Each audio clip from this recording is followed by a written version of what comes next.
Imagine a scenario where you were sitting across the table from a business partner or perhaps a romantic partner, and you look them in the eye. You ask them a direct question because your gut tells you something is wrong. They look back at you, holding your gaze with perfect confidence, and they give you an answer. The answer is factually 100% correct. Every single word they just said is true. So you relax, you let your guard down. You sign the contract or you apologize for being suspicious. But here is the terrifying reality.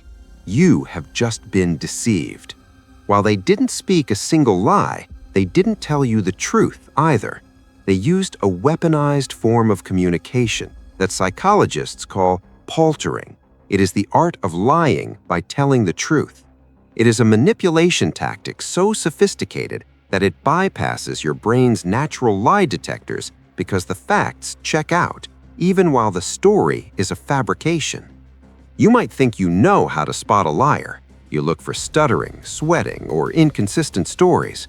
But paltering is different. It's smooth, it's calculated, and it is everywhere. But the boardroom isn't where this destroys you. It destroys you at the dinner table.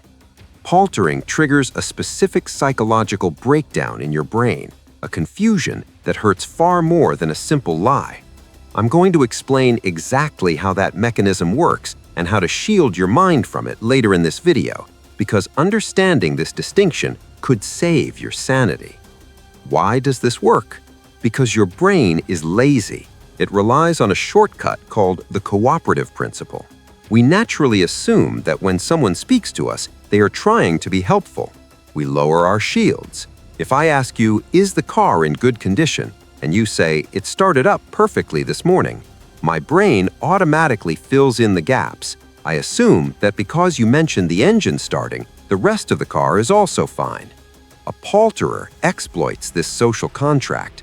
They know that you will connect the dots yourself.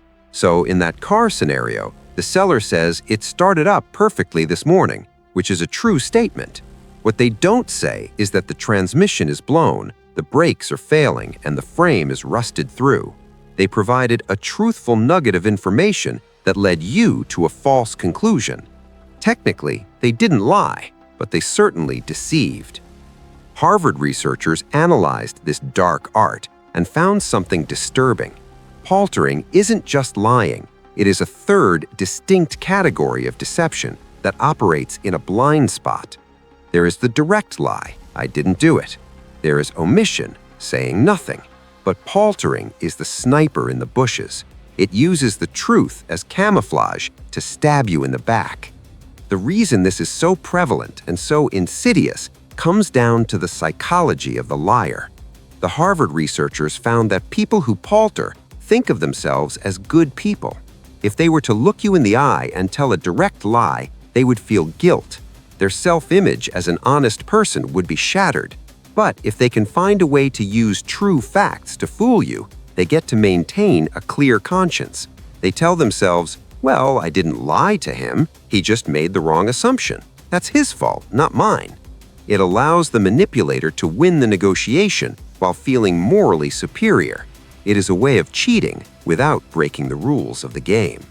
Let's look at how this plays out in the high-stakes world of politics and corporate PR. This is where paltering is practically a job requirement.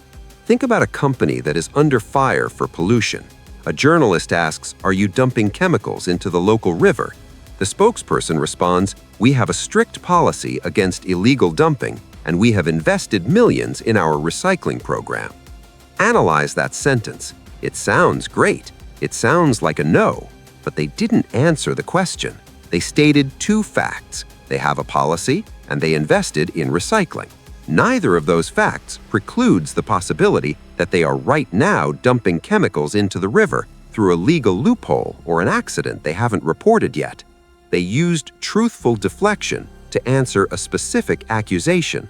If you don't listen carefully, you hear the reassuring tone and the positive buzzwords, and you walk away satisfied. However, the damage becomes personal when this enters our relationships. This brings us back to that psychological danger I mentioned earlier. When someone lies to your face and you find out, You feel anger, you feel betrayed, but you know what reality is. You know they are a liar. But when someone palters and you eventually discover the truth, the reaction is often pure rage mixed with self-doubt. You feel stupid.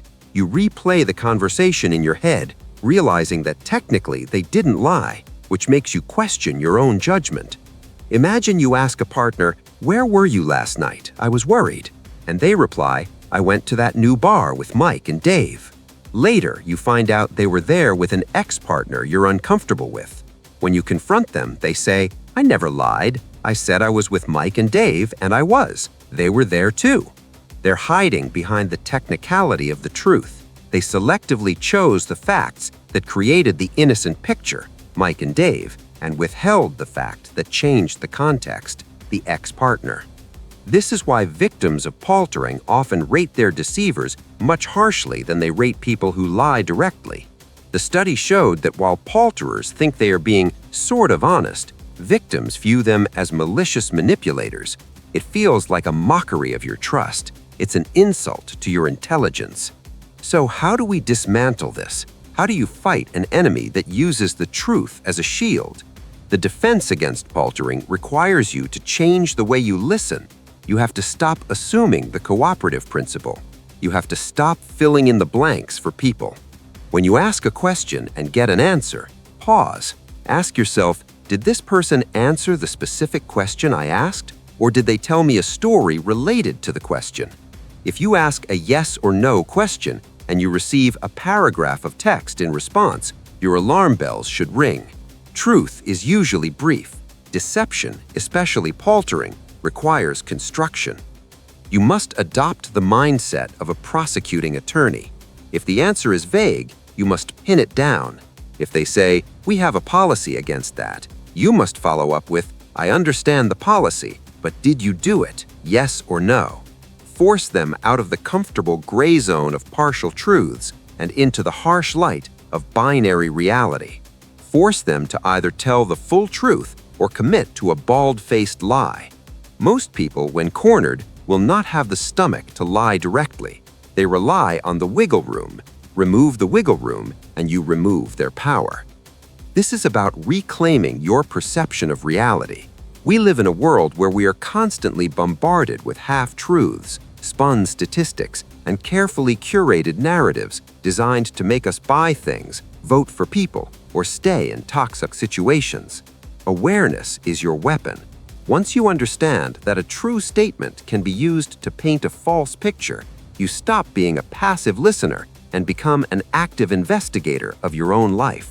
You stop accepting half-truths and start demanding the full reality in your life. If you have realized, perhaps while listening to this, that you have been filling in the blanks for people who are deceiving you, it is time to draw a line in the sand. It is time to trust your gut when it tells you that the facts don't add up to the feeling in the room. If you are ready to stop accepting half-truths and start demanding the full reality in your life, I want you to make that commitment right now. It starts with a declaration to yourself. If you are done with the games, go down to the comments and simply write, "I choose clarity." Let that be the signal that from this moment on, you are no longer an easy target.